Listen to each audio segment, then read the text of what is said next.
Hello friends, ಇವತ್ತು chicken ಸುಕ್ಕಾನ ಮಾಡೋದು ಹೇಗೆ ಅಂತ ಹೇಳ್ಕೊಡ್ತೀನಿ ಬನ್ನಿ.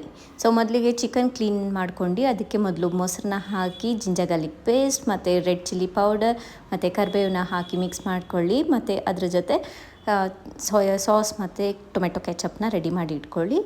ಬಾಣಲಿಯಲ್ಲಿ ಎಣ್ಣೆನ ಹಾಕಿ ಬೆಳ್ಳುಳ್ಳಿನ ಜಜ್ಜಿ ಹಾಕ್ಕೊಳ್ಳಿ. ಚೆನ್ನಾಗಿ ಫ್ರೈ ಆಗಿದ್ಮೇಲೆ ಮ್ಯಾರಿನೇಟ್ ಮಾಡಿರೋ ಅಂಥ ಚಿಕನ್ನ ಹಾಕಿ ಮಿಕ್ಸ್ ಮಾಡ್ಕೊಳ್ಳಿ. ಚೆನ್ನಾಗಿ ಮಿಕ್ಸ್ ಮಾಡ್ಕೊಳ್ಳಿ. ಆ ಎಣ್ಣೆನ ಕಂಪ್ಲೀಟಾಗಿ ನಮಗೆ ಚಿಕನ್ ಒಳಗೆ ಮಿಕ್ಸ್ ಆಗಬೇಕು. ಸೊ ಒಂದು 2-3 ಮಿನಿಟ್ಸ್ ಹಿಂಗೆ ಚೆನ್ನಾಗಿ ಮಿಕ್ಸ್ ಮಾಡ್ಕೊಂಡು ಸ್ವಲ್ಪ ನೀರು ಹಾಕಿ ಮುಚ್ಚಿಡಿ. 30 ಮಿನಿಟ್ಸ್ ಚೆನ್ನಾಗಿ ಕುಕ್ ಮಾಡಬೇಕು. ಚಿಕನ್ ಚೆನ್ನಾಗಿ ಕುಕ್ ಆದಮೇಲೆ ಲಾಸ್ಟಲ್ಲಿ ಮಧ್ಯದಲ್ಲಿ ಚಿಕನ್ ಎಲ್ಲನೂ ಸೈಡಿಗೆ ಮಾಡಿರಿ.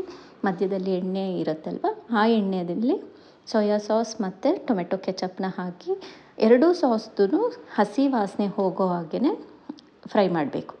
ಸೊ ಅದಾದಮೇಲೆ ಎಲ್ಲ ಚಿಕನ್ನ ಮತ್ತೆ ಮಿಕ್ಸ್ ಮಾಡಿ ಲಾಸ್ಟಲ್ಲಿ ಇನ್ನೊಂದು 2 ಮಿನಿಟ್ಸ್ನ ಲಿಡ್ನ ಕ್ಲೋಸ್ ಮಾಡೋದ್ರಿಂದ ಆ ಎಣ್ಣೆನ ಕಂಪ್ಲೀಟಾಗಿ ಬಿಟ್ಕೊಳುತ್ತೆ. ಕ್ಲೋಸ್ ಮಾಡಿ ನೆಕ್ಸ್ಟ್ ಹಿಂಗೆ ಎಣ್ಣೆ ಬಿಟ್ಟಾದಮೇಲೆ ಲಾಸ್ಟಲ್ಲಿ ಕೊತ್ತಂಬರಿ ಸೊಪ್ಪಿಗೆ ಗಾರ್ನಿಷಿಂಗ್ ಹಾಕಿ ಸೊ ಚಿಕನ್ ಸುಕ್ಕ ರೆಡಿ. ವಾವ್!